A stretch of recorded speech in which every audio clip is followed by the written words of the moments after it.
जाना भक्त ऐसे जाना जे देही उदास गेले आशा पाश निवारुनी विषय तो त्यांचा झाला नारायण नावडी जनधन माता पिता निर्वाणी गोविंद असे मागे पुढे काहीच साकडे पडून दी विषय तो त्यांचा झाला नारायण नावडी जनधन माता पिता तुका म्हणे सत्य कर्मा व्हावे साय घातलिया भय नरका जाणे विषय तो त्यांचा झाला नारायण नावडे जनधन माता पिता विठाला विठाला विठाला विठाला विठाला विठाला विठाला विठाला विठाला विठाला विठाला महायोग पीठे तटे भीमरथ्या परम पुंडरीकाय दातुं मुनींद्रिः समागत्य तिष्ठन्तमानन्द कंदं परब्रह्मलिंगं भजे पाण्डुरंगं तदक्षरं मनाख्येयम् आनन्दम् अज केवलं श्रीमन्निवृत्तिनाथेति ख्यातं दैवतमाश्रयेत ॐ नमो ज्ञानेश्वरा करुणाकरा दयाळा तुमचा अनुग्रह लादलो पावन झालो चराचरी नमो सद्गुरु तुकया ज्ञानदीपा नमो सद्गुरु सच्चिदानंद रूपा नमो सद्गुरु भक्त कल्याण मूर्ती नमो सद्गुरु भास्करा पूर्ण कीर्ती मनोजवं मारुततुल्य वेगं जितेन्द्रियं बुद्धिमतां वरिष्ठं वातात्मजं वानरयूतमुख्यं श्रीरामदूतं शरणं प्रपद्ये मस्तक हे पायावरी मस्तक हे पायावरी मस्तक हे पायावरी मस्तक हे पायावरी या वारकरी संतांच्या वारकरी संतांच्या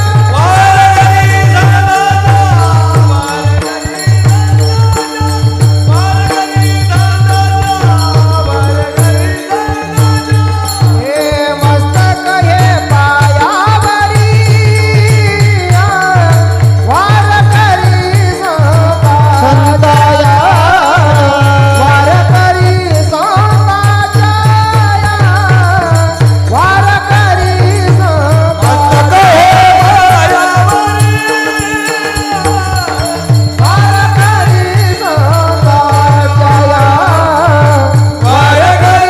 संताच्या वारकरी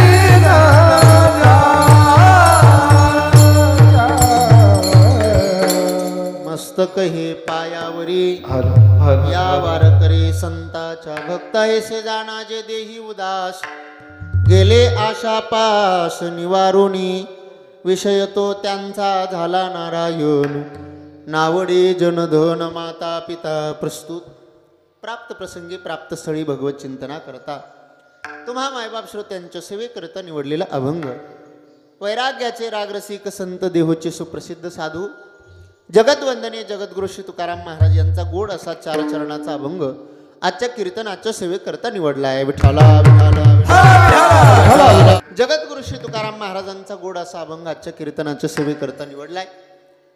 या अभंगाच्या माध्यमातून जगद्गुरु श्री तुकाराम महाराजांनी भक्त कुणाला म्हणायचं, भगवत भक्ताच्या जीवनाची लक्षणं आणि त्या लक्षणांचा विचार महाराजांनी आजच्या अभंगातून केलाय. महाराज सांगतात, भक्त ऐसे जाना जे देही उदास. महाराज सांगतात भक्त कुणाला म्हणायचं, भक्तांची लक्षणं काय, भक्त कुणाला जाणायचं. जगद्गुरु श्री तुकाराम महाराज सांगतात भक्त ऐसे जाना, त्यांना भक्त म्हणा. कुणाला भक्त म्हणा, जे देहावरती उदास असतात, जे देही उदास गेले आशा पाश निवारुनी. आशा पाशाच्या पलीकडे ज्यांचं जीवन गेलेलं असतं त्यांना भक्त म्हणतात. अभंगाचं पहिलं चरण. ज्यांचा विषय हा भगवान परमात्मा झालेला असतो आणि भगवान परमात्मा सोडून त्यांना अन्य काही आवडत नाही, त्यांना भक्त म्हणतात. अभंगाचं दुसरं चरण. निर्वाणाच्या समयी भगवान परमात्मा ज्यांच्या मागे पुढे उभा राहतो आणि मागे पुढे उभा राहून भगवान परमात्मा ज्यांचं रक्षण करतो, संकटातून ज्यांना पलीकडे घेऊन जातो, त्यांना भक्त असं म्हणा. अभंगाचं तिसरं चरण. आणि असे भगवत भक्त जे काही सत्कर्म करत असतील त्या सत्कर्मामध्ये आपण सहकार्य करा. आणि आपल्याला त्या सत्कर्मामध्ये सहकार्य करता आलं तर करा, नसेल करता येत तर नका करू. पण तुकाराम महाराज सांगतात, घातलिया भय नरका जाणे. जर त्या सत्कर्मामध्ये तुम्ही आडफाटा घालण्याचा प्रयत्न करत असाल तर तुम्हाला नरकाची प्राप्ती निश्चित आहे. अभंगाचं चौथं चरण. विठाला विठाला विठाला विठाला विठाला. जगद्गुरु श्री तुकाराम महाराजांचा गोड असा अभंग आजच्या या संकीर्तनाच्या सेवेकरता निवडलेला आहे. या अभंगावरती सविस्तर असं चिंतन करण्यापूर्वी आपण सर्वजण आज या पुण्यसलीला असणाऱ्या गोदामय्येच्या तीरावरती आपण कुठल्या निमित्ताने उपस्थित आहोत याची सर्व मायबाप श्रोत्यांना कल्पना आहे. पण तरी सांगणं हे सांगणाऱ्याचं वक्त्याचं आद्य कर्तव्य असतं. या नियमाला अनुसरून आपल्या या क्षेत्र सांगवी या पुण्यपावन भूमीतील असणारा शिंदे परिवार आणि या शिंदे परिवारातील प्रेमाचा सागर, या परिवारातील मायेचा सागर वैकुंठवासी गंगा भागीरथी शेवंताबाई गणपतराव शिंदे या मातोश्रींना आपल्यातनं जाऊन आज वर्ष पूर्ण होत आहे.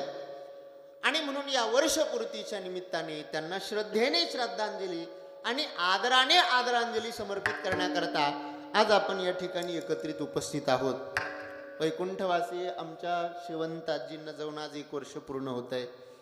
1 वर्षापूर्वी त्यांनी आपली प्राणज्योत भगवान परमात्म्याच्या चरणी समर्पित केली. 1 वर्षापूर्वी त्यांनी पंचमहाभौतिक देह भगवान परमात्म्याच्या चरणी समर्पित केला. आणि आज खऱ्या अर्थाने त्यांच्या उद्धाराचा दिवस, आज खऱ्या अर्थाने त्यांच्या पुढच्या सद्गतीचा दिवस. आणि म्हणून आज त्यांच्या जीवनामध्ये सत्कर्माची कमतरता भासू नये.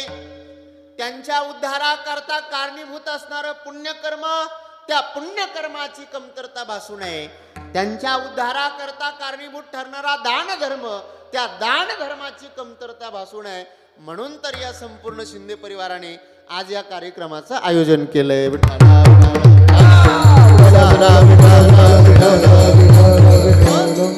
वैकुंठवासी आमच्या शेवंताजींना सद्गती प्राप्त व्हावी, त्यांना ऊर्ध्वगती प्राप्त व्हावी.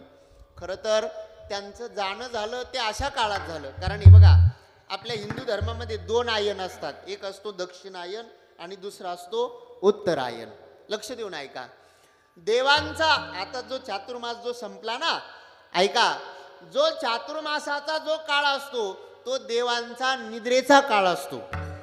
देवशयनी एकादशी पासून तर आजच्या ह्या एकादशी, मागच्या एकादशी पर्यंत हा देवतांच्या निद्रेचा काळ असतो. आणि म्हणून आपल्या हिंदू धर्मामध्ये अशी पद्धत आहे की मनुष्याला मृत्यू प्राप्त झाल्यानंतर जर देवतांच्याकडे आपल्याला जायचं असेल, सद्गती प्राप्त व्हावी, ऊर्ध्वगती प्राप्त व्हावी असं वाटत असेल तर माणसाचं जाणं हे उत्तरायणामध्ये झालं पाहिजे. लक्ष देऊन ऐका. पितामह भीष्माचार्य आणि त्या रणभूमीवरती बाणांच्या शय्येवरती किती दिवस पडलेले होते. लक्ष देऊन ऐका. हजारो बाण भीष्माचार्यांच्या शरीरामध्ये आणि त्या बाणावरती भीष्माचार्यांचं शरीर अडकलेलं होतं. कोणीतरी भीष्माचार्यांना विचारलं, पितामह, अहो हजारो बाण तुमच्या शरीराला छेदून पलीकडे गेलेलं आहे आणि इतकं दुःख तुम्हाला होत असताना तुम्ही मात्र प्राणत्याग करत नाही. कारण भीष्माचार्य हे इच्छामरणी होते. इच्छामरणी असणारे भीष्माचार्य, का हो तुम्ही तर तुमचा प्राणत्याग करू शकता, मग इतकं दुःख तुम्ही का भोगता. भीष्माचार्यांच्या मुखातले शब्द आहे का. भीष्माचार्यजी सांगतात, मी का प्राण सोडत नाही, का इतकं दुःख आहे, का दुःख भोगतोय, त्याचं कारण अजून उत्तरायण चालू झालेलं नाही. ज्या दिवशी उत्तरायण चालू होईल त्या दिवशी खऱ्या अर्थाने मी माझा देह सोडेल, मी माझा प्राणत्याग करेल. कारण उत्तरायणामध्ये जर देह त्याग केला तर खऱ्या अर्थाने देवतांचा तो दिवस असतो. आणि आपल्याला समजा पाहुण्याच्या घरी जायचं असेल, दिवसा जावं की रात्री जावं, काय वाटतं तुम्हाला. आता रात्री फिरण्याचे दिवस संपले, कालपर्यंतच तो काळ होता. ते दिवस गेले. आता पाहुण्याच्या घरी दिवसा जायचं की रात्री जायचं. दिवसा जर गेले तर पाहुण्यांचे दरवाजे उघडे मिळतील आणि रात्री गेले तर बंद मिळतील. तसं देवतांकडे जात असताना हा इथल्या मृत्यू लोकाचा निरोप घेऊन ऊर्ध्व लोकाकडे ऊर्ध्व गतीकडे जात असताना खऱ्या अर्थाने उत्तरायणामध्ये प्राणत्याग करणं हे आपल्या धर्माच्या दृष्टीने महत्वाचं मानलेलं आहे. विठाला विठाला म्हणून जो चातुर्मासाचा जो काळ असतो तो खऱ्या अर्थाने देवतांचा रात्रीचा झोपेचा निद्रेचा काळ असतो. आता चातुर्मासाचा काळ संपलेला आहे. आमच्या वैकुंठवासी शेवंताजींनी जो प्राणत्याग केला तो खऱ्या अर्थाने याच कालावधीत केलाय. म्हणून खऱ्या अर्थाने परमात्म्याचे दरवाजे त्यांच्याकरता उघडे असणारच आहे. पण परमात्म्यापर्यंत जात असताना पुण्यकर्माची सत्कर्माची कमतरता त्यांच्याकडे भासू नये आणि म्हणून त्याच्याकरताच हे भजन करायचंय, त्याच्याकरताच हरिकीर्तन करायचंय, त्याच्याकरताच ज्ञानदान, त्याच्याकरताच अन्नदान, त्याच्या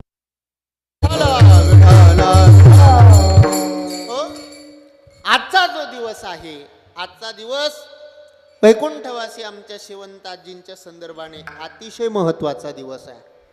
ऐका, आजचा दिवस जसा त्यांच्या दृष्टीने महत्वाचा आहे तसा आजचा दिवस त्यांच्या परिवाराच्या दृष्टीने सुद्धा महत्वाचा आहे. विठाला विठाला माणसाच्या जीवनामध्ये दान धर्म करत असताना कधी केला पाहिजे? सात्विक दान कशाला म्हणायचं याचा विचार श्रीमद भगवद्गीतेमध्ये आलेला आहे. दानाचे 3 प्रकार सांगितले आहे का? एक असतं राजस दान, दुसरं असतं तामस दान आणि तिसरं असतं सात्विक दान. 3 प्रकारच्या दानांचा विचार श्रीमद भगवद्गीतेमध्ये केलेला आहे. आता मी तुम्हाला राजस दान सांगणार नाही, मी तुम्हाला तामस दानाचा विचार सुद्धा तुमच्या पुढे करणार नाही. सात्विक दान कशाला म्हणायचं आहे का? श्रीमद भगवद्गीता सांगते, देशे काले च पात्रे च तद्दानं सात्विकं स्मृतं दातव्यमिति यद्दानं दीयते च नुपकारिणे देशे काले च पात्रे च तद्दानं सात्विकं स्मृतं. विठ्ठला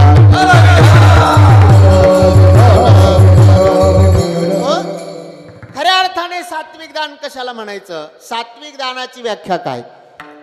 दान करत असताना, दान धर्म करत असताना दातव्यमिति यद्दानं दीयते च नुपकारिणे, आपण हे जे दान करतोय हे दान करत असताना आपण दुसऱ्यावर उपकार करतोय या भावनेने जर दान केलं असेल तर त्या दानाला सात्विक दान म्हणत नाही. ऐका, उपकार करण्याच्या हेतूने आम्ही तुम्हाला दान देतोय म्हणजे तुमच्यावर उपकार करतोय, त्याला सात्विक दान म्हटलं जात नाही. लक्ष देऊन ऐका. दातव्यमिति यद्दानं दीयते च नुपकारिणे देशे काले च पात्रे च तद्दानं सात्विकं स्मृतं. सात्विक दान कशाला म्हणायचं? पहिली गोष्ट, दान देत असताना मी दुसऱ्यावर उपकार करतोय ही भावना अंतःकरणात नसावी. दुसरी गोष्ट, दान जर उजव्या हाताने दिलं ना तर ते डाव्या हाताला सुद्धा कळता कामा नये अशा पद्धतीने केलेलं दान हे सात्विक दान असतं. विठाला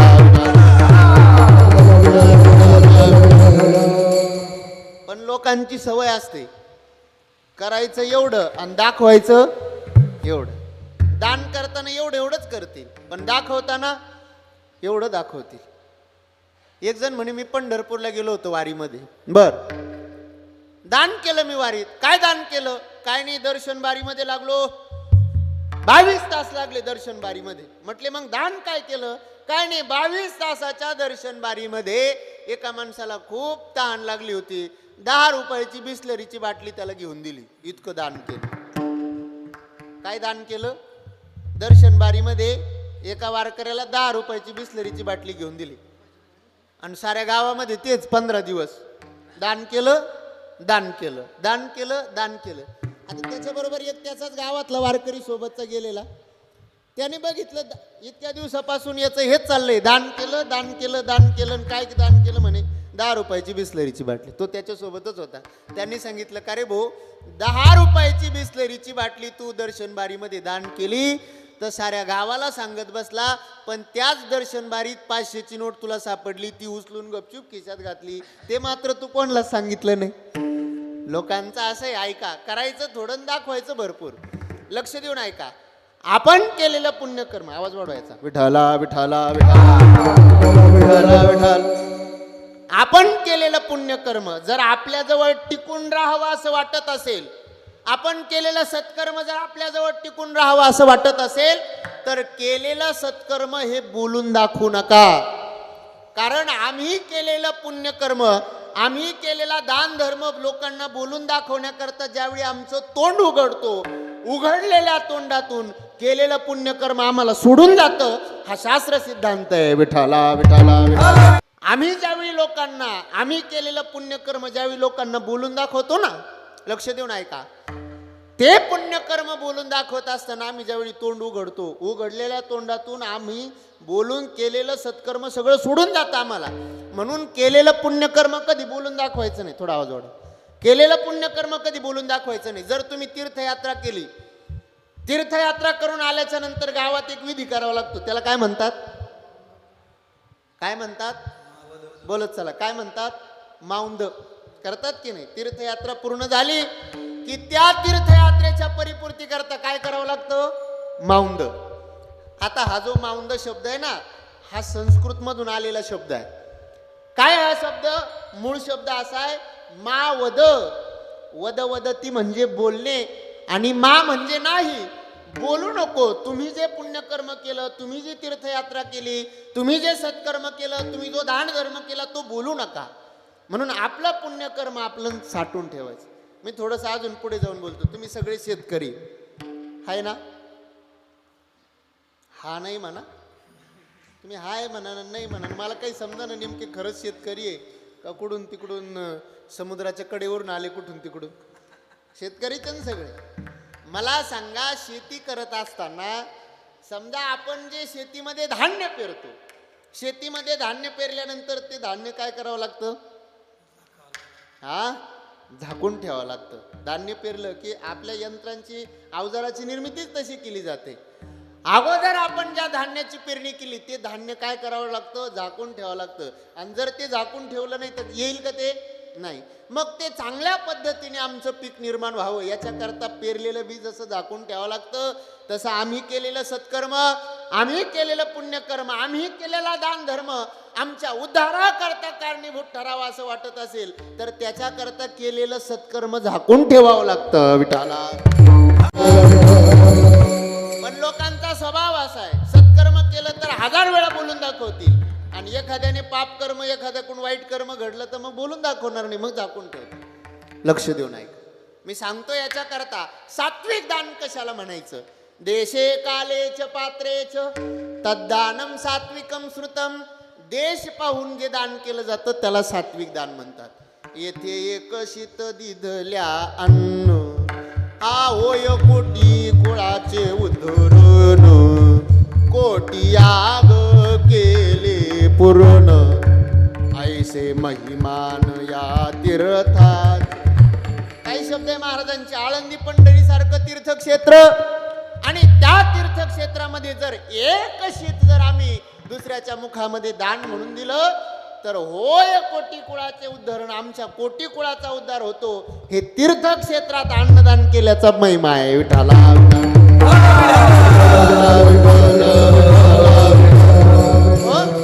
म्हणून दान करत असताना देश पाहिला पाहिजे, दान करत असताना पात्र पाहिलं पाहिजे, आणि दान करत असताना काल बघितला पाहिजे. आणि या कालाच्या संदर्भानेच ज्ञानोबाराय सांगतात, तुम्हाला जर दान धर्म करायचा असेल, पुण्यकर्म करायचं असेल, दान धर्म करण्याकरता योग्य काळ जर कोणता असेल तर ज्ञानोबरायांचे शब्द आहे, सोम सूर्यादी ग्रहणे. चंद्रग्रहण असेल, सूर्यग्रहण असेल, ग्रहण काळात दान करा. लक्ष देऊन ऐका. ग्रहण काळामध्ये दिलेलं दान आपल्याला हजारो पटीने फळ देत असतं. हे ग्रहण काळात दान दिल्याचा फायदा आहे. मग अजून कधी दान दिलं पाहिजे, कोणत्या काळात दान दिलं पाहिजे? ज्ञानोबाराय सांगतात का माता पितर मरणे अंकित जे दिवस. आमच्या आई वडील ज्या तिथीला गेले असतील ना, मग त्या तिथीला दान धर्म करा, कारण या तिथीला केलेला दान धर्म निश्चित आमच्या पितरांच्या उद्धाराकरता तो कारणीभूत ठरत असतो. म्हणून श्राद्धाच्या दिवशी अन्नदान करायचे, पिंडदान करायचे, ज्ञानदान करायचे, भजन करायचे, नामस्मरण करायचे, नामचिंतन करायचे, हे सगळं पुण्यकर्म करायचंय. कशा करता? आमच्या पूर्वजांच्या उद्धाराकरता, आमच्या पितरांच्या उद्धाराकरता. विठाला विठाला.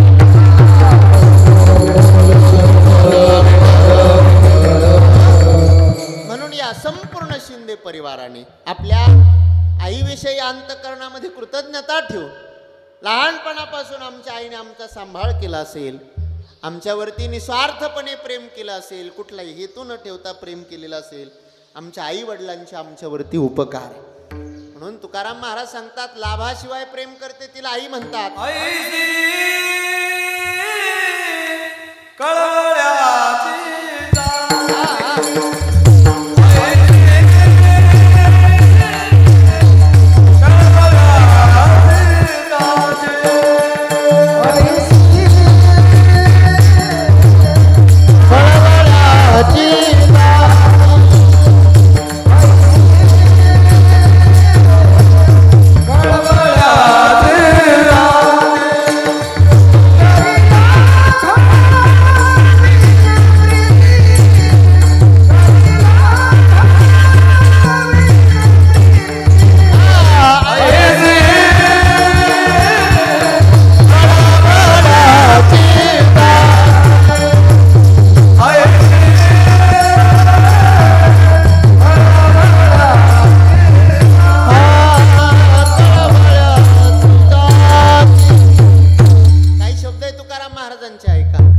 ऐसी कळवळ्याची जाती. ऐका, आईच्या अंतकरणामध्ये मुलाविषयी कळवळ असतो. काय असतो आईच्या अंतकरणात? मुलाविषयी कळवळ असतो. मला सांगा, आईच्या अंतकरणात मुलाविषयी कळवळ असतो म्हणजे नेमकं काय असतो? बोलत चला, पटापट बोला. आईच्या अंतकरणामध्ये मुलाविषयी कळवळ असतो म्हणजे काय असतो? हा, काय असतं? प्रेम असतं. अजून काय असतं? जिव्हाळा असतो. अजून काय असतं? हा, माया असते. अजून काय असतं? हे तुम्ही जे इतके शब्द मला सांगितले ना, प्रेम, माया, जिव्हाळा, आईच्या अंतकरणामध्ये लेकरासाठी कळवळा असतो. ह्या कळवळा शब्दाकरता आपण किती समानार्थी शब्द सांगितले ना, तरी कळवळा ही जी भावना आहे ना, त्या भावनेपर्यंत तुम्ही आम्ही पोहोचू शकत नाही. ती भावना फक्त आपल्याला आईच्या अंतकरणात लेकराविषयी पाहायला मिळते. विठाला विठाला, जेव्हा पहाड तुमच्या आमच्यावर प्रेम करते तिला आई म्हणतात. हे बघा, तुम्ही विंचू पाहिलाय? विंचू, हा, विंचू पाहिलाय? पाहिलाय. ठणका, ठणका पण घेतलाय. मला सांगा, आता तुम्ही कीर्तनात सगळे बसलेले, सगळे शांत लक्ष देऊन कीर्तन ऐकताय, मस्त भजन करताय. ज्यावेळी विठ्ठल विठ्ठल होईल तेव्हा टाळी वाजवताय, भजन करताय, कीर्तन ऐकताय. अरे, इतक्या गोड वातावरणात, इतक्या सुंदर वातावरणामध्ये समजा इथं एखादा विंचू निघाला तर तुम्ही काय करशाल? हार घेऊन जाशाल बुक्का लावायला? मग काय करताल? तुमची नजर पहिली तुमच्या चप्पलेकडे जाईल आणि तुमची चप्पल घेऊन पहिले तुम्ही काय करणार? विंचवाला मारणार. बरोबर ना? बरोबर. जर समजा विंचू निघाला तर आपण पहिली आपली चप्पल घेतो, विंचवाला मारण्याकरता धावतो. मला तुम्हाला प्रश्न विचारायचा आहे का हो, त्या विंचवाची तुमची काही भावबंदकी आहे का? बोला. त्याने काही तुमचा बांध कोरलाय का? नाही. मग का तुम्ही त्या विंचवाला बघितल्याबरोबर मारण्याकरता धावता? त्याचं कारण मी तुम्हाला सांगतो, मग तुमच्या लक्षात येईल आई आपल्या बाळावर किती प्रेम करते ते. विठाला विठाला. ऐका, ज्यावेळी एखादी विंचवी आपल्या बाळाला जन्म देते, बाळाला जन्म दिल्याच्या नंतर लक्ष देऊन ऐका, त्या विंचवीची पिल्ल भुकेने व्याकुळ होतात. भुकेने व्याकुळ झालेली त्या विंचवीची पिल्ल, त्यांना आता पोट भरण्याकरता स्तनपानाची आवश्यकता असते. आपल्या आईकडे ते जीवाच्या आकांताने ओरडतात, आईकडे प्रार्थना करतात, आपलं पोट भरण्याकरता आईकडे विनंती करतात. पण लक्ष देऊन ऐका, काय परमात्म्याने लीला केली, त्या विंचवीला भगवान परमात्म्याने आणि खऱ्या अर्थाने तशी व्यवस्था केली नाही. ती विंचवी आपल्या मुलांना स्तनपान करू शकत नाही. ती विंचवी आपल्या मुलांची भूक भागवू शकत नाही.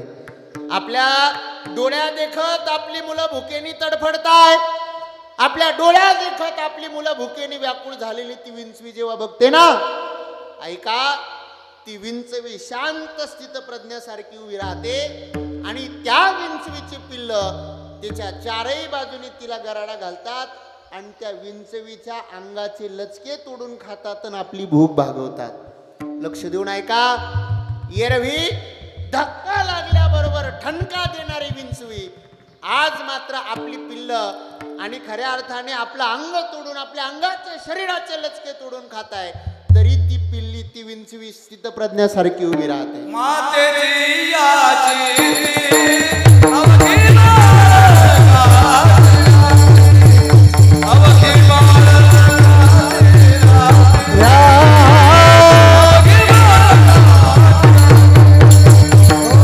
मातेची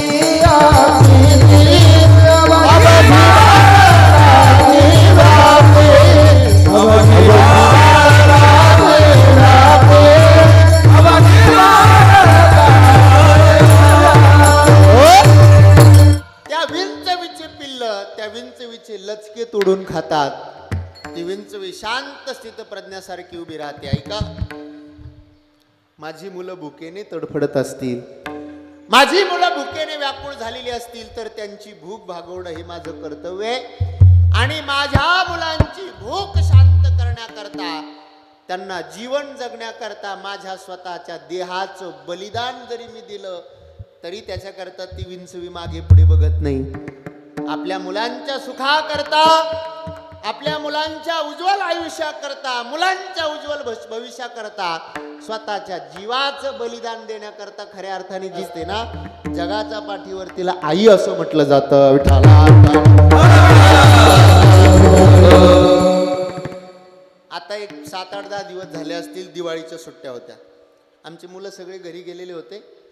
म्हटलं आता दिवाळीच्या सुट्ट्या आपण कुठेतरी जाऊ फिरायला, म्हणून आम्ही रायगडावर गेलो होतो. ऐका, रायगडावर गेल्याच्या नंतर खऱ्या अर्थाने आम्ही तिथे वरती गेलो. वरती गेल्यानंतर तिथे गाईड घेतला. त्या गाईडने आम्हाला सगळी माहिती तिथली द्यायला सुरुवात केली.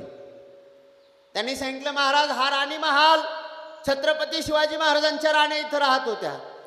हा छत्रपती शिवाजी महाराजांचा राजमहल, इथं शिवाजी महाराजांचा राज्यकारभार इथून चालत होता. पुढे खऱ्या अर्थाने त्याने आम्हाला त्या जगदीश्वराच्या मंदिराकडे नेलं. तिथून पुढे जात असताना त्या गाईडने आम्हाला एक कडा दाखवला, उंच कडा, ज्या कड्यावरनं खऱ्या अर्थाने कुणी जाऊ शकत नाही, उंच अगदी असणारा कडा. आज जर तुम्ही रायगडावरती गेले, ज्या कड्यावरती आता रोपवे बांधलेला आहे, सरळ एकदम स्ट्रेट, तो कडा म्हणजे हिरकणीचा कडा. आणि सांगितलं, महाराज, हा हिरकणीचा कडा. म्हटले, हो, हा हिरकणीचा कडा, याचं काय महत्व, याचा काय इतिहास? त्यावेळी त्याने सांगायला सुरुवात केली, महाराज, छत्रपतींच्या काळातली गोष्ट आहे, ऐका. या रायगडावरती खालच्या गावातली एक महिला आणि दूध विकण्याकरता खऱ्या अर्थाने आपलं गाई म्हशींचं दूध घेऊन इथे वरती आलेली होती. रायगडाचा नियम होता, संध्याकाळी 5 वाजल्यानंतर गडाचे दरवाजे बंद झाले की गडाचे दरवाजे बंद झाल्यानंतर आतली माणसं आत, बाहेरची माणसं बाहेर. आतली माणसं बाहेर जाऊ शकत नव्हती, बाहेरची माणसं आत येऊ शकत नव्हती. हा छत्रपतींच्या काळातला नियम. आणि ही स्त्री, जिचं नाव हिरकणी, ती हिरकणी खऱ्या अर्थाने तिथं दूध विकण्याकरता गडावरती आलेली. दुर्दैवाचं तिचं संध्याकाळची वेळ झाली, गडाचे दरवाजे बंद झाले. गडाचे दरवाजे बंद झाल्यानंतर सैनिकांनी सांगितलं, तुम्हाला आता बाहेर जाता येणार नाही. आता सकाळी गडाचे दरवाजे उघडतील आणि गडाचे दरवाजे उघडल्यानंतर मगच किल्ल्यातून तुम्ही बाहेर प्रवेश करू शकता, किल्ल्याच्या बाहेर तुम्ही जाऊ शकता. ऐका, नाईलाज झाला हिरकणीचा. आता काय करावं? ते सैनिक जसं सांगतायत त्या पद्धतीने आपल्याला आता किल्ल्यातच मुक्काम करावा लागतो की काय, आता किल्ल्यातच राहावं लागतं की काय, असं त्या हिरकणीला वाटायला लागलं. लक्ष देऊन ऐका, ती हिरकणी मनातल्या मनात विचार करते, आपण इथं राहू, सैनिकांनी सांगितल्याप्रमाणे उद्या सकाळी किल्ल्याचे दरवाजे उघडले की आपण खाली जाऊ. पण मनातल्या मनात विचार करणारी ती हिरकणी, त्या हिरकणीच्या समोर आणि तिचा खऱ्या अर्थाने असणारा छोटं बाळ तिच्या डोळ्याच्या पुढे आलं.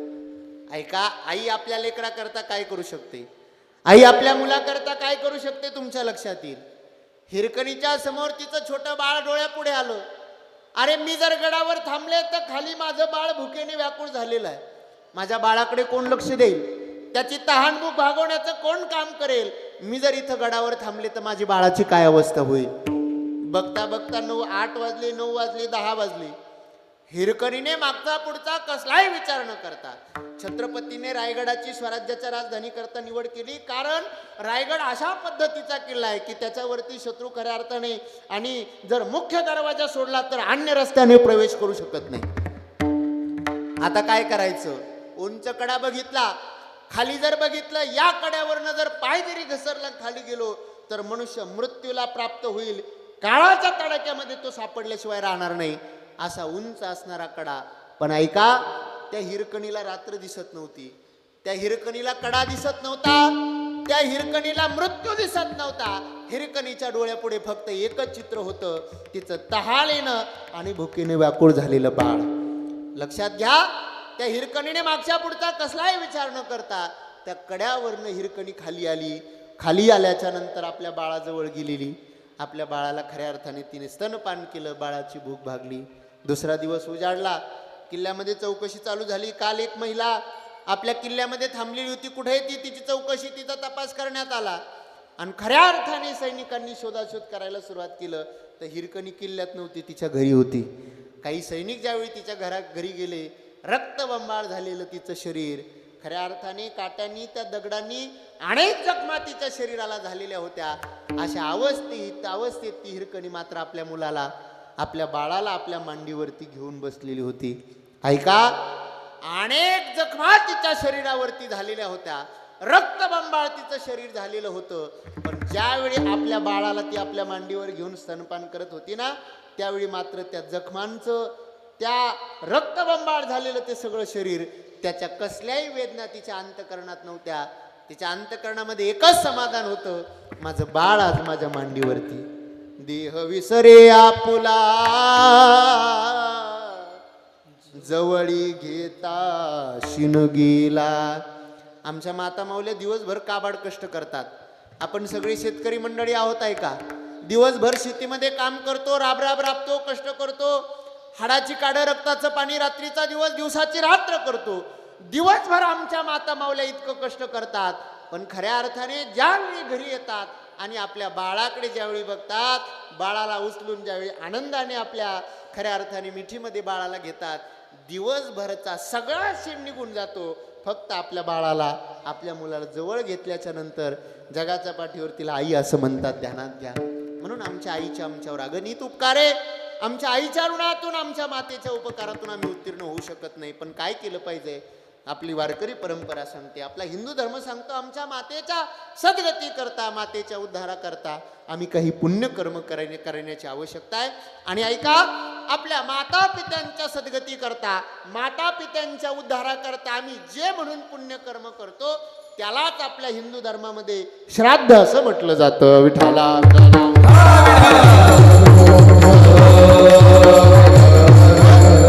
म्हणून हा संपूर्ण शिंदे परिवार असेल, आपल्या माता पित्यांच्या विषयी अंतकरणामध्ये कृतज्ञता आहे.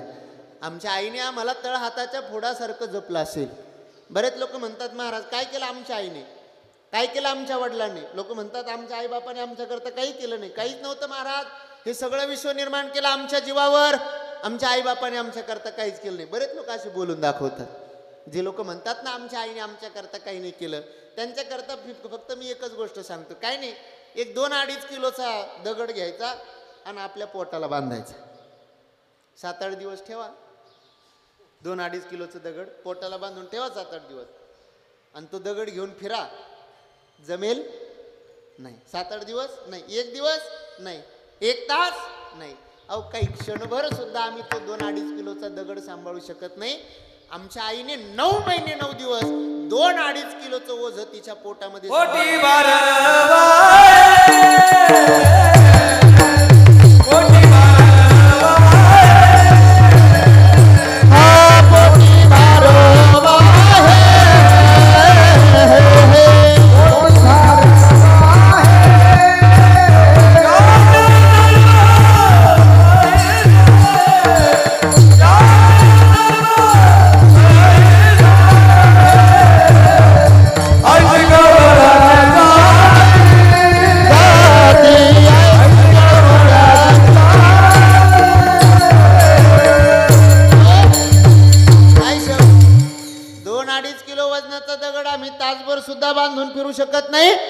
आमच्या आईने 9 महिने 9 दिवस ते ओझ तिच्या पदरामध्ये तिच्या पोटामध्ये वागवलं. कुणा करता?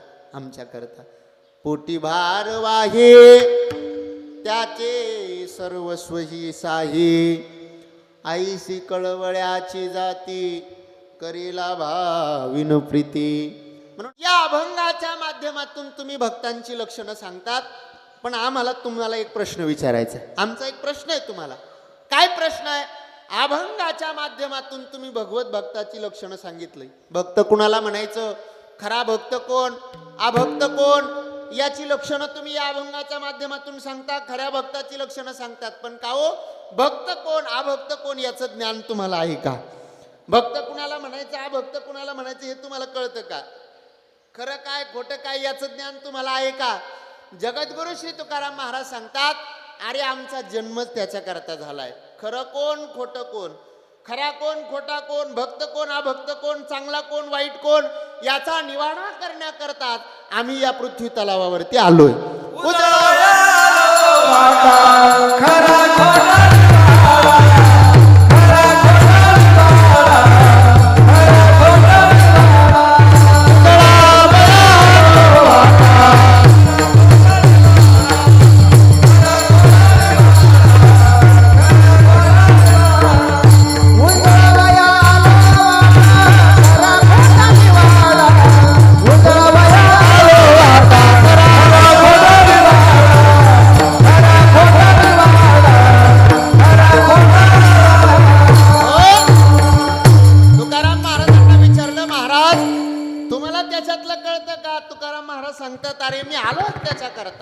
उजळावया आलो वाटा, खरा खोटा निवाडा. खरं काय काय वाईट काय खोटं काय, चांगलं काय वाईट काय, भक्त कोण अभक्त कोण याचा निवाडा करण्याकरता आमचा जन्म झालाय.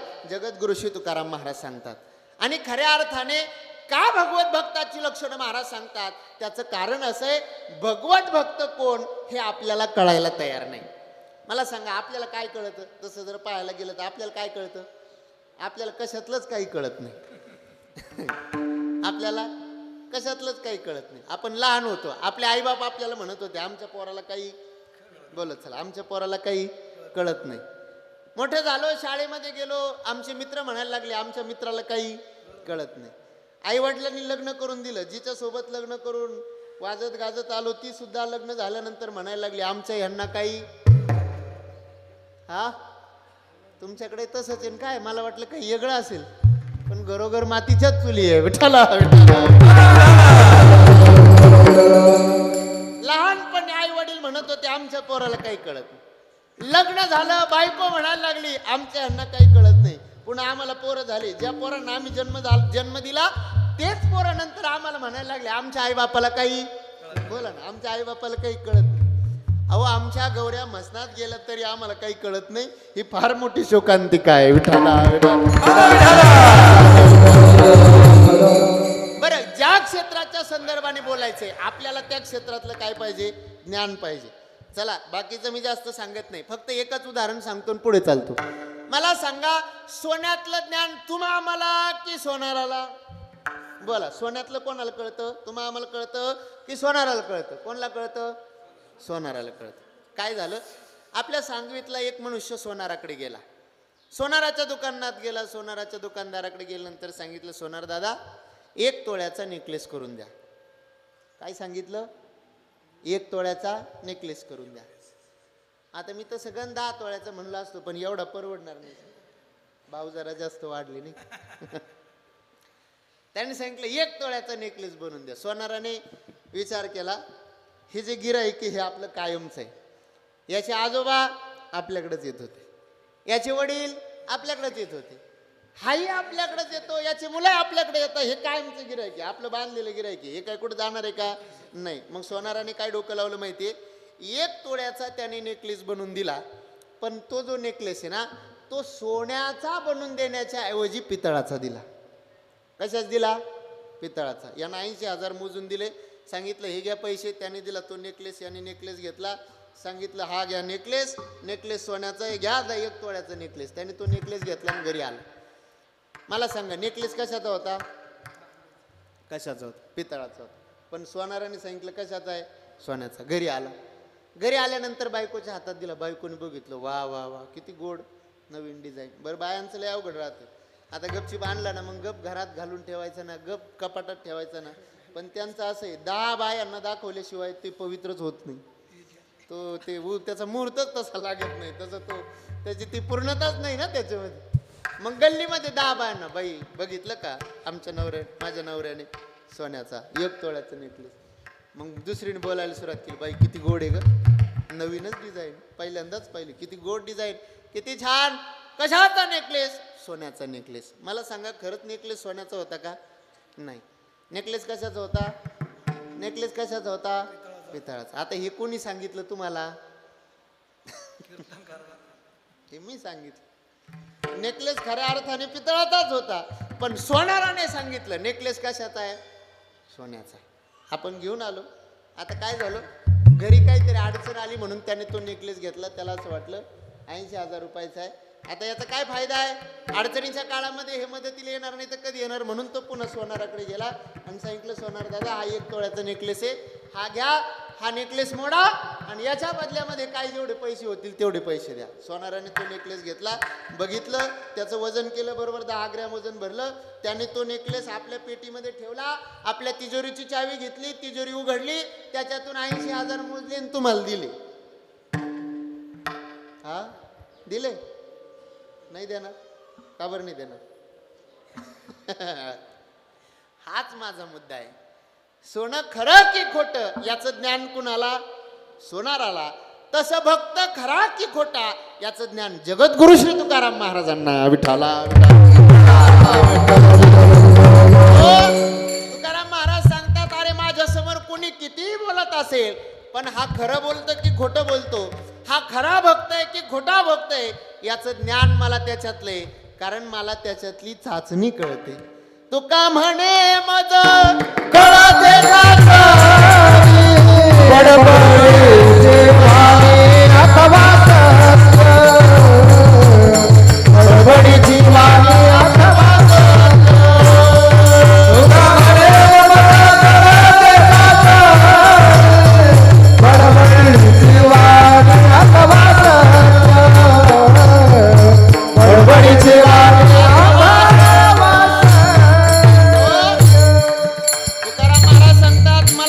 बडबडीची वाणी अथवा सत्य. तुका म्हणे माझं कळते चाचणी, बडबडीची वाणी अथवा सत्य. तुकाराम महाराज सांगतात मला त्याच्यातलं ज्ञान आहे. भक्त कुणाला म्हणायचं, अभक्त कुणाला म्हणायचं, भक्त खरा की खोटा याचं ज्ञान माझ्याकडे. चला पुढे लक्ष देऊन ऐका. आपल्या वारकरी संप्रदायामध्ये 3 प्रकारच्या भक्तांना मान्यता आहे. झालं एवढा विषय सांगतो, कीर्तनाला पूर्ण विराम देतो. आपल्या संप्रदायामध्ये 3 प्रकारचे भक्त मानले जातात. कोणत्या कोणत्या 3 प्रकारचे भक्त? ऐका. देश सेवे करता, आपल्या मातृभूमी करता स्वतःच्या प्राणाची आहुती देतो असा जो देशभक्त आहे, वारकरी संप्रदाय देशभक्तांना मानतो. 1. आई वडिलांच्या सेवेकरता, माता पित्यांच्या सेवेकरता आपल्या प्राणाची आहुती जो देतो, माता पित्यांच्या सेवेकरता आपलं सर्वस्व समर्पित करतो असा जो मातृपितृ भक्त आहे, अशा मातृपितृ भक्तांना वारकरी संप्रदाय मानतो. 2. आणि भगवत भक्ती करता, भगवान परमात्म्याच्या करता आपलं सर्वस्व समर्पित करतो असा जो भगवत भक्त आहे, भगवत भक्तांना वारकरी संप्रदाय मानतो. 3. विठाला 3 प्रकारच्या भक्तांना संप्रदाय मानतो. वारकरी संप्रदाय हा भक्तांना मानतो, वारकरी संप्रदाय भक्तांना मानत नाही.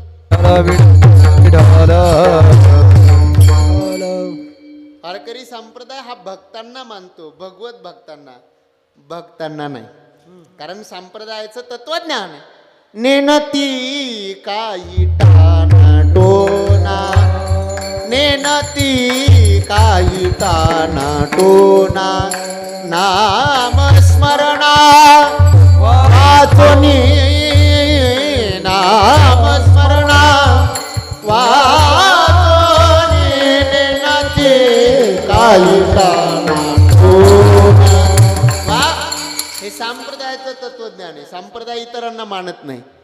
ऐका, मला 2-4 दिवसापूर्वी एकाचा फोन आला, बाहेरचा फोन होता. त्याने सांगितलं तुमच्या परिसरात अमुक अमुक एक भगत आहे, आम्हाला त्यांच्याकडे यायचं होतं. म्हटलं कशाला यायचंय? म्हटले थोडंसं बाहेरचं पाहायला यायचंय. काय सांगितलं? थोडंसं बाहेरचं पहा. आता हे आतलं आणि बाहेरचं काय राहतं मला काही समजायला तयार नाही. काय आतलं आणि बाहेरचं काय प्रकार असतं मला काही समजत नाही. एकाने फोन केला, तुमच्या परिसरातला अमुक अमुक भगत आहे, मला त्यांच्याकडे यायचंय म्हणून. त्यांना म्हणलं तुम्ही ज्या भक्ताकडे येणार आहे ना त्याच भक्ताला दाखवायला न्यायचं आम्हाला. तुमच्याकडे एखादं भगत असेल तर दाखव, आधी त्याला दाखवून आणून मग तुम्ही त्याच्याकडे दाखवायला जा. विठ्ठला वारकरी संप्रदाय हे मानत नाही महाराज. वारकरी संप्रदाय मानतो देशभक्तांना. ऐका, आपल्या देशाला स्वातंत्र्य प्राप्त झालं, मला सांगा ते असंच प्राप्त झालं का? आपला देश स्वातंत्र्य होण्याकरता, या देशाच्या स्वातंत्र्याकरता हजारो देशभक्तांनी आपल्या प्राणाची आहुती दिली आणि मग आपला भारत देश स्वतंत्र झालाय. म्हणून ध्यानात घ्या, 15 ऑगस्ट आल्याच्या नंतर आम्ही स्वातंत्र्य दिवस साजरा करतो, आनंदोत्सव करतो, गावातून फेरी काढतो, सगळीकडे आपल्या देशाचा जय घोष करतो, आनंदोत्सव करतो. पण तो आनंदोत्सव करत असताना आमच्या या देशाच्या स्वातंत्र्याकरता हजारो देशभक्तांनी आपल्या प्राणाची आहुती दिली, हे आम्ही कधी विसरता कामा नये. एक भक्तिगीत आहे, देशभक्तिगीत आपण ऐकलंय सगळ्यांनी. हे मेरे वतन के लोगो ओ, तुम खूब लगा लो नारा, ये शुभ दिन है हम सबका, लहराल तिरंगा प्यारा, पर मत भूलो सीमा पर वीरों ने प्राण गवाए, कुछ याद उन्हीं भी कर लो, कुछ याद उन्हें भी कर लो, जो लौट घर ना आई, जो लौट के घर ना आई. आम्ही कधीतरी त्यांची आठवण काढली पाहिजे. काल परवा दिवाळीसारखा सण होऊन गेला, आम्ही घरामध्ये गोडधोड बनवलं, सगळ्या खाण्याच्या वस्तू, खाण्याचे पदार्थ आम्ही बनवले, आम्ही फटाके वाजवत होतो, आम्ही आनंदोत्सव साजरा करत होतो. लक्ष देऊन ऐका. जब देश में थी दिवाली, वो खेल रहे थे होली. देशात आम्ही आनंदोत्सव करत होतो, दिवाळीसारखा सण होता, पण आमचा सीमेवरचा जवान त्याच वेळी मात्र आपल्या रक्ताची होळी आणि या देशाकरता, या देशाच्या संरक्षणाकरता रक्ताची होळी खेळत होता. ऐका.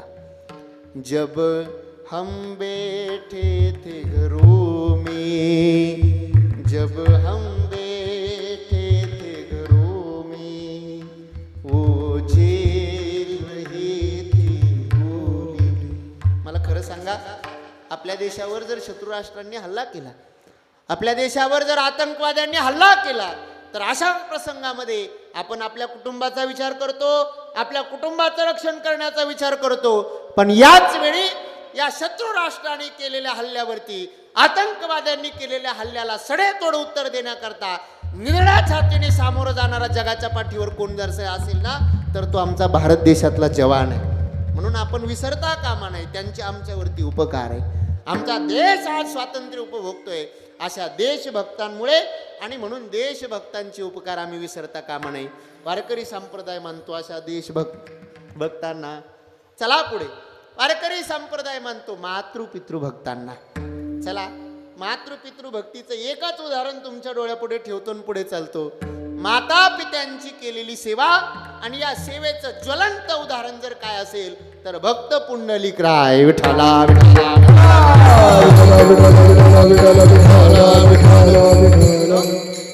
ऐका, जगाचा चालक मालक असणारा परमात्मा आज 28 युग झाली विटेवरती उभा आहे. कशाचं सामर्थ्य? पुंडलिक रायाने केलेली आईवडिलांची सेवा. म्हणून ध्यानात घ्या, पुंडलिक रायाचे या वारकरी संप्रदायावरती, अखंड भारत भूमीवरती, या त्रैलोक्यावरती पुंडलिक रायाचे फार मोठे उपकार आहे. काय उपकार आहे ऐका. कारण जो चालक मालक या जगाचा चालक मालक असणारा परमात्मा योग्यांच्या ध्यानात येत नाही. हजारो वर्ष तपश्चर्या करून सुद्धा ज्या भगवान परमात्म्याची प्राप्ती होत नाही, तो परमात्मा तुमच्या आमच्या करता पंढरपूरला आणला. पांडुरंग परमात्म्याला पंढरपूरला आणलं पुंडलिकाने. कशाच्या सेवेच्या जोरावर? तर पुंडलिकाने केलेल्या आई वडिलांच्या सेवेच्या जोरावर. विठाला ध्यानात घ्या. आता तुम्ही सगळे सांगवीकर पटपट बोलत चला. समजा तुम्हाला पंढरपूरला जायचंय. पंढरपूरला जाता तुम्ही, कोणाच्या दर्शन करता जातो पंढरपूरला? बोला, पटपट बोला. पंढरपूरला जाऊन कोणाचं दर्शन घ्यायचं? समजा इथून तुम्हाला जायचंय पंढरपूरला, कशा करता? पांडुरंगाच्या दर्शना करता. कशा करता? पांडुरंगाच्या दर्शन करता. का हो कुठं चालले? पंढरपूरला चाललो. कशा करता? अहो बरेच दिवस झाले भगवंताचं दर्शन नाही, देवाचं दर्शन नाही, म्हणून तर आता चाललोय. बर बर, निघाले पंढरपूरला? हो निघाले. पकडली इथून सकाळची सांगवी बस, इथून बसले, बसमध्ये गेले सिन्नरला. सिन्नरला उतरले, सिन्नर मधून पंढरपूरची गाडी पकडली, पंढरपूरला गेले. पंढरपूरला उतरल्याच्या नंतर तुमच्या धर्मशाळेत गेले. धर्मशाळेमध्ये खोलीमध्ये तुमचं सामान ठेवलं. आता खोलीच्या बाहेर पडले, चंद्रभागेवरती गेले. चंद्रभागेत स्नान केलं आणि पहिलं दर्शन केलं. कोणाचं? कोणाचं? आणि दर्शनाला कोणाचे गेले होते? दर्शनाला कोणाचे गेले होते? इथून निघताना कोणाच्या दर्शनाला गेले होते? पांडुरंगाच्या. पण पंढरपुरात गेल्यानंतर सगळ्यात पहिलं दर्शन कोणाचं? पुंडलिकरायाचं. का? कारण वैकुंठात असणारा परमात्मा तुमच्या आमच्या करता पंढरपूरला आणला. पांडुरंग परमात्मा पंढरपूरला आणला. कोणी? पुंडलिकरायाने. हे पुंडलिकरायाचे संप्रदायावरती उपकार आहे. तया पुंडलिके आकेला उपकार, तया पुंडलिके आकेला उपकार, तया पुंडलिके केला उपकार, तया पुंडलिके केला उपकार.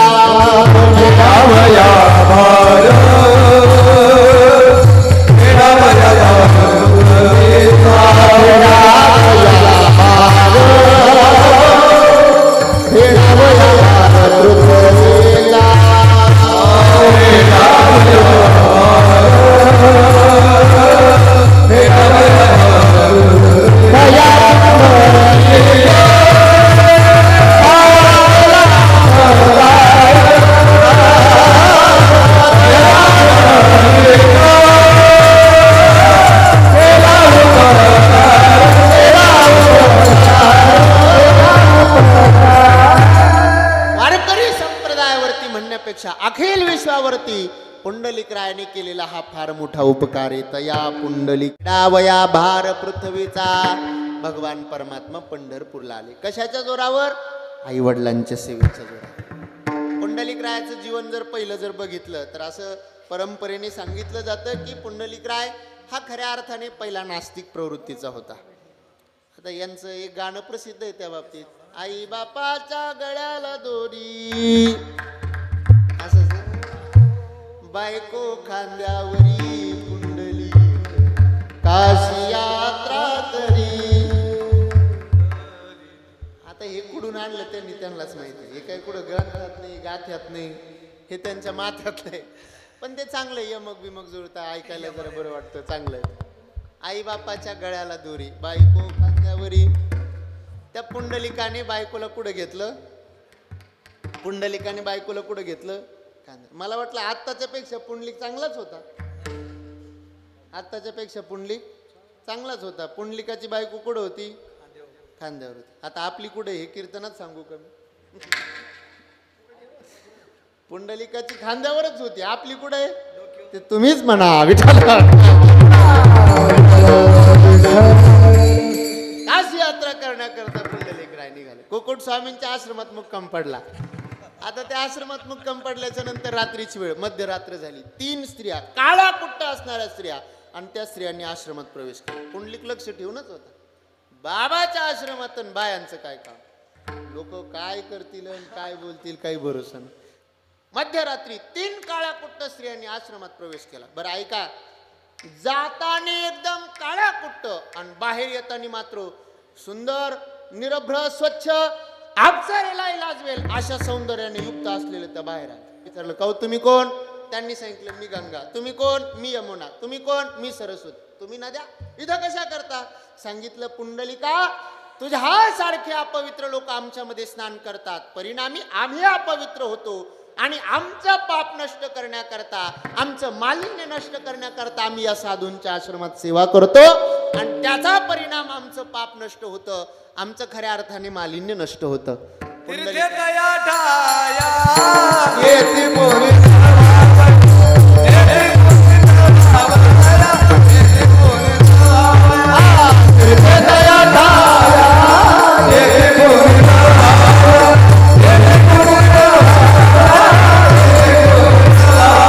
पर्वकाळ पाया तळी वैष्णवा,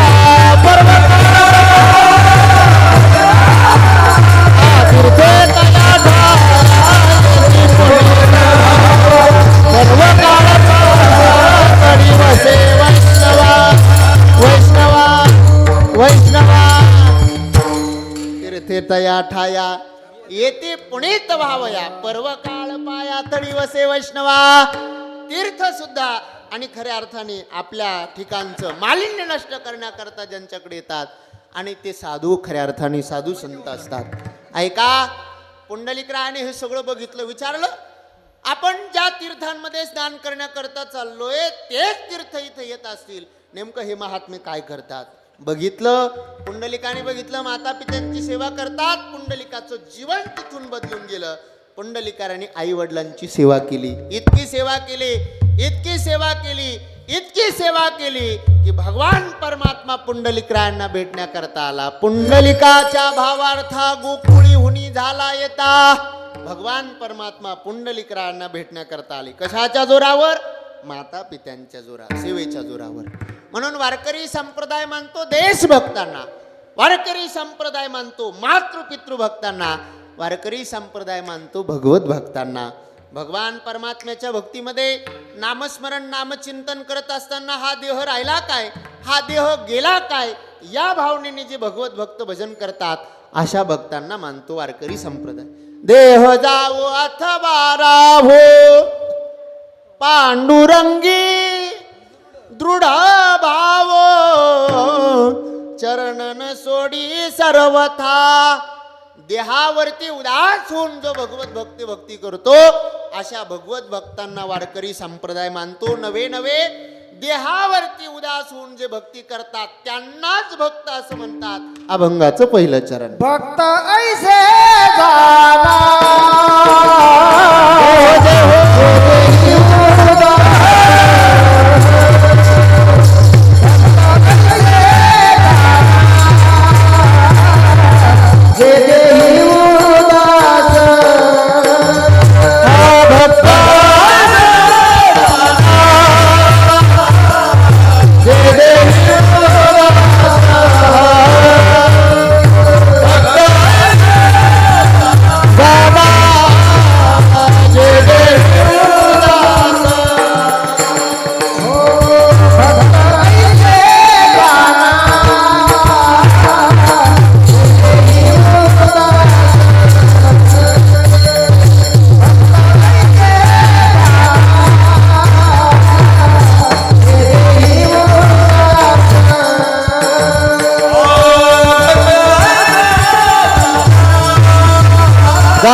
विषय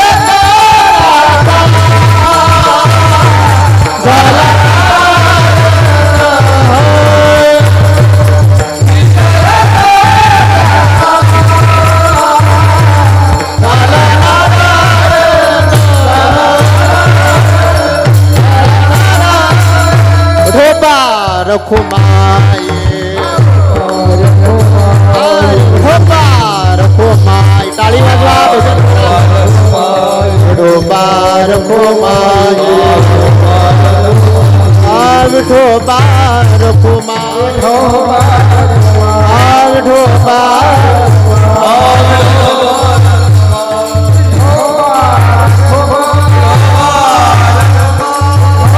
टाळी वाजवा भजन करा सर्वांनी एक साधान विठोबा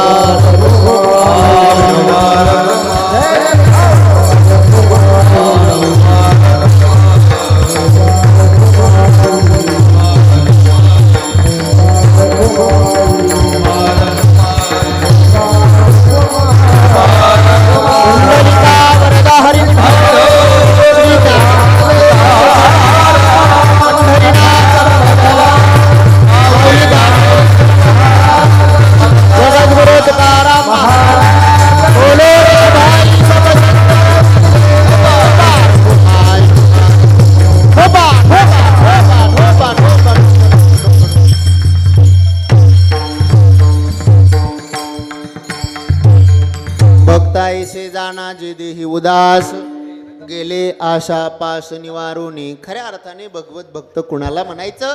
तुकाराम महाराज सांगतात भक्त ऐसे जाना, त्यांना भक्त म्हणा. कुणाला भक्त म्हणा? जे देही उदास. आणि खऱ्या अर्थाने तुम्हाला सांगतो, भगवत प्राप्ती आपल्या जीवनामध्ये व्हावी असं वाटत असेल तर देहावरती उदास व्हावं लागतं. तुका म्हणे वावे देहासी उदास, रखुमा देवी वरा जोडावया. भगवत प्राप्ती होण्याकरता देहावरती उदार व्हावं लागतं. आणि मग असे जे कोणी असतात देहावरती उदार होऊन, देहावरती उदास होऊन जे भगवत भक्ती करतात त्यांना भक्त म्हणतात. भक्त ऐसे जाना जे देही उदास गेले आशा पाश निवारोनी. अजून भगवत भक्ताची लक्षणं काय? विषय तो त्यांचा झाला नारायण, नावडी जनधन माता पिता. ज्यांचा विषय भगवान परमात्मा, एक विषय तो सकळांचा हारी. भगवान परमात्मा सोडून ज्यांना अन्य कोणी आवडत नाही त्यांना भगवत भक्त म्हणतात. ज्यांचा विषय नारायण झालेला आहे, विषय तो त्यांचा झाला नारायण, नावडे जनधन माता पिता. परमात्मा सोडून त्यांना अन्य कोणी आवडत नाही. मग काव महाराज, नावडे जन लोक आवडत नाही, नावडे धन पैसा आवडत नाही, माता पिता आवडत नाही, असं होऊ शकतं का? तुकाराम महाराज सांगतात ऐका, भगवत भक्तांना जन आवडत नाही, लोक आवडत नाही. का लोक आवडत नाही? कारण लोकांचा स्वभाव आहे, लोक पायी चालू देत नाही आणि लोक घोड्यावर चालू देत नाही. एखाद्या कीर्तनकाराने जर समजा जास्त लांबवलं ना, मी काही लांबवणार नाही, झालं माझी वेळ संपत आली. एखाद्या कीर्तनकाराने जास्त लांबवलं तर लोक म्हणतात कधी कीर्तन भेटतात की नाही. एखाद्याने जर लवकर संपवलं तर लोक म्हणतात भांडवल संपलं की काय. लोकांचा स्वभाव असतो, लोक पायी चालू देत नाही. ते जुने कीर्तनकार एक गोष्ट सांगत असतात, आपण पण ऐकलेली. बापले 2 जण घोडा घेऊन चालले होते, प्रवासाला निघाले. अगोदर 2 पायी पायी होते. गावामध्ये काही जण बसलेले होते त्याचे. बरं, ते गावगाव ती गँग असते, त्यांना काही कामच नाही महाराज, घरचं खायचं आणि लोकांचं दळायचं, एवढंच काम त्यांचं. त्यांनी बघितलं का रे, एवढा घोडा सुंदरपैकी खुशाल 2 पायी पायी चालले, काही कळायला पाहिजे यांना. मग एक जण त्या बापाने सांगितलं, हे बघ बाळा, लोक म्हणतात ते बरोबर आहे, आपल्याकडे घोडा आहे ना, आपण खुशाल पायी पायी चाललो, तू वरती बस, मी पायी पायी चाललो. आता ते पोरगं घोड्यावर बसलं, बापाने घोड्याची लगाम धरली आणि चालले पुढे. गेले पुढच्या गावात. पुढच्या गावात काही बसलेलेच होते. त्यांनी सांगितलं, बघितलं, एवढा तरणा-बाण धडधाकट इतका चांगला सुंदर पोरगा खुशाल घोड्यावर बसला, बापाला पायी पायी चालायला लावलं. काही संस्कार बिंस्कार काही आहे का नाही? त्या पोराला एक वाईट वाटलं, खरंच आपले वडील पायी चालले ना, आपण घोड्यावर बसलो. त्यांनी सांगितलं, बाबा एक काम करा, लोक नाव ठेवताय, तुम्ही आता घोड्यावर बसा, मीच आहे पायी चालतो. पुन्हा ते वडील घोड्यावर बसले, पोराने घोड्याची लगाम धरली, चालले पुढं. गेले पुढच्या गावात. पुन्हा पोरं म्हणे, काय याला काय बाप म्हणतात का? काही पोराविषयी दया माया काय आहे की नाही? ते पोरगं खुशाल पायी पायी चाललं ना, हा बाप खुशाल खुशाल गाडा त्या घोड्यावरती बसला, काही कळायला पाहिजे, काही समजायला पाहिजे. ते बापालाही वाईट वाटलं. मग म्हटलं, आता एक काम करू, आपण 2 घोड्यावर बसू. ते 2 घोड्यावर बसले. 2 घोड्यावर बसल्यानंतर पुन्हा पुढच्या गावात गेले, तिथं काही जण बसलेलेच होते. ते म्हणे, काय लोकांना काही प्राणी मात्रांविषयी दया वगैरे काही आहे की नाही? अहो, हे ते घोडं खुशाल, हे 2 जण वर घोड्यावर बसले, अहो त्या घोड्याचा जीव चालला खाली, काही घोड्याविषयी काही दयामाया आहे की नाही? म्हणजे लोकांचा स्वभाव असा आहे, लोक पायी चालू देत नाही लोक घोड्यावर चालू देत नाही. अहो जे लोक संसार नीट आम्हाला करू देत नाही, तुम्हाला काय वाटतं ते लोक काय परमार्थ नीट करून देणार आहे का तुम्हाला? विठाला म्हणून महाराजांचे शब्द आहेत, त्यजोनिया जन भक्ती करा. भगवत भक्तांना लोक आवडत नाही. नावडी जन, नावडी धन. बरं, माता पिता आवडत नाही, मग आई वडील का आवडत नाही? सुरुवातीला तर तुम्ही आई वडिलांचं महत्व सांगितलं आणि आता सांगता भगवत भक्तांना आई वडील आवडत नाही. ऐका, आई वडील आवडत नाही, माता पिता आवडत नाही, पण कोणते? प्रल्हादे जनक विभीषणे बंधू राज्य माता निंदू भरती केली. ऐका, भक्त प्रल्हादासारखा भगवत भक्त आपल्या उदरी जन्माला आलेला असेल आणि त्या भक्त प्रल्हादाला जर भगवान परमात्म्याच्या नामचिंतनापासून वंचित ठेवणारा हिरण्यकश्यपू सारखा बाप जर असेल तर मग नावडे पिता. ऐका, माझ्या भगवान परमात्म्याला जर 14 वर्षाचा वनवास माझ्या आईमुळे मिळत असेल, 14 वर्ष जर भगवान परमात्मा माझ्या नजरेपासून दूर जात असेल आणि त्याला जर कारण माझी आई असेल, तर ऐका, भरताने 14 वर्ष पुन्हा कधी आईचं तोंड बघितलं नाही. तिथून पुढे कैकेयीला भरत अख्ख्या जन्मामध्ये आई नावाने सुद्धा कधी उद्देशून हाक मारली नाही. प्रल्हादाने आपल्या वडिलांचा त्याग केला, भरताने आईचा त्याग करा. कोणत्या आहे माता पित्यांचा? जे माता पिता परमार्थाला खऱ्या अर्थाने आडफाटा घालत असतील. आमचे कुणी नव्हते आईचे, हेच पिसे निवडले असे आई बाबा असतील तर काय फायदा त्यांचा? म्हणून नावडी जन, नावडी धन, माता पिता, महाराज त्यांना कुणीच आवडत नाही. मग निर्वाणाचा प्रसंग त्यांच्या जीवनामध्ये आला, संकट आलं, मग त्यांच्या मागे पुढे कोण उभं राहतं? निर्वाणी गोविंद असे मागे पुढे परमात्मा मागे पुढे उभा राहतो. कुठल्याही प्रकारचं संकट त्यांच्यावरती येऊ देत नाही. आणि असे जे भगवत भक्त काही सत्कर्म करत असतील तर त्यांच्या परमार्थरूपी सत्कर्मामध्ये आपण सहकार्य करा. तुकाराम महाराज सांगतात, नाही तुम्हाला त्या सत्कार्यामध्ये सहकार्य करता आलं, नाही तुम्हाला मदत करता आली, नका करू. पण जर त्या सत्कार्यामध्ये तुम्ही आडफाटा घालण्याचा प्रयत्न केला तर तुमच्या करता नरकाची प्राप्ती ठरलेली आहे. अभंगाचं शेवटचं चरण. तुका म्हणे सत्य कर्मावा